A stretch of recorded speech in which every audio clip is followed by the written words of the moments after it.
Breaking news తణుకులో గేదెల అపహరణ కేసులో లంచం తీసుకుంటూ అడ్డంగా బుక్ అయిన ఏఎస్ఐ అంజుబాబును వీఆర్లో పెట్టారు ఎస్పీ అద్నాన్ నయీం. ఘటనపై పూర్తి స్థాయిలో విచారణ చేసి నివేదిక ఇవ్వాలని అధికారులను ఆదేశించారు. పోలీసులే లంచం తీసుకోవడంపై ఉన్నతాధికారులు ఆగ్రహం వ్యక్తం చేశారు. అయితే కేసు విత్డ్రా చేసుకోవాలంటూ పోలీసులు ఒత్తిడి చేస్తున్నారని బాధితుడు మారుతి ఫిర్యాదు చేశారు. ప్రస్తుతం అతను అజ్ఞాతంలోకి వెళ్లేసరికి అనుమానాలు వ్యక్తమవుతున్నాయి.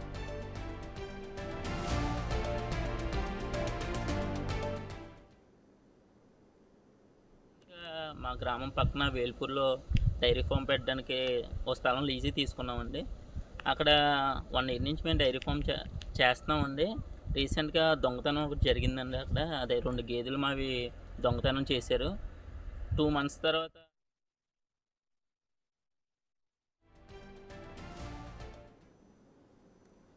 తణుకులో గేదెల అపహరణ కేసుకు సంబంధించి తాజా అప్డేట్స్ మా ప్రతినిధి సాగర్ అందించేందుకు సిద్ధంగా ఉన్నారు. సాగర్, చెప్పండి. అయితే ఏఎస్ఐని అయితే అదుపులోకి తీసుకున్న పరిస్థితి కనిపిస్తుంది. పూర్తి వివరాలేంటి? ప్రస్తుత తణుకు పశ్చిమ గోదావరి జిల్లా తణుకు పోలీస్ స్టేషన్ లో గేదెల అపహరణ కేసులో సర్కిల్ ఆఫీసులో లక్షల రూపాయల డబ్బు చేతిలో మారింది. ఇటు బాధితులతో పాటుగా నిందితులు కూడా ఆ వీడియోలో ఉన్నారు.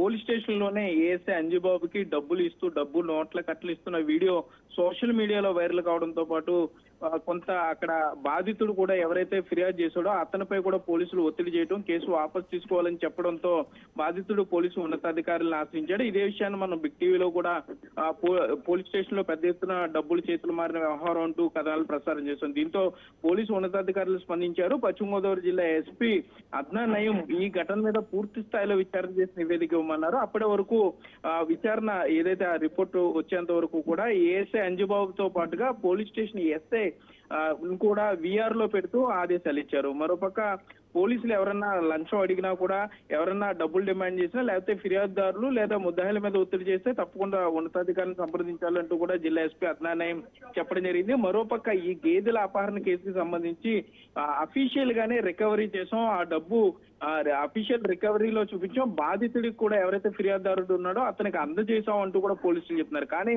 బాధితుడి వెర్షన్ ఒకలా ఉంది. తన పేరు చెప్పి మొత్తం 12 నుండి 13 లక్షలు పోలీసులు తీసుకున్నారు. అందులో కేవలం 5 లక్షలు మాత్రమే తనకు ఇచ్చి మిగిలిన డబ్బు ఏమైందని అడుగుతుంటే సమాధానం చెప్పడం లేదు అంటూ ఆ వీడియోని రిలీజ్ చేయడం జరిగింది. పోలీసులు ఒత్తిడి చేస్తున్నారంటూ కూడా అతను అజ్ఞాతంలో ఉన్నాడు. మరోపక్క డబ్బులు ఇచ్చిన వ్యక్తులు కూడా అజ్ఞాతంలోకి వెళ్ళిపోవడంతో ఇటు పోలీసుల మీద కొంత అనుమానాలు కూడా వ్యక్తం అవుతున్నాయి. ఏదేమైనా కూడా ఈ కేసుని రాజీ చేసే ప్రయత్నాలు రాజకీయ నేతల ఒత్తిడితో జరుగుతున్నాయంటూ కూడా కొంత అక్కడ ప్రచారం జరుగుతుంది.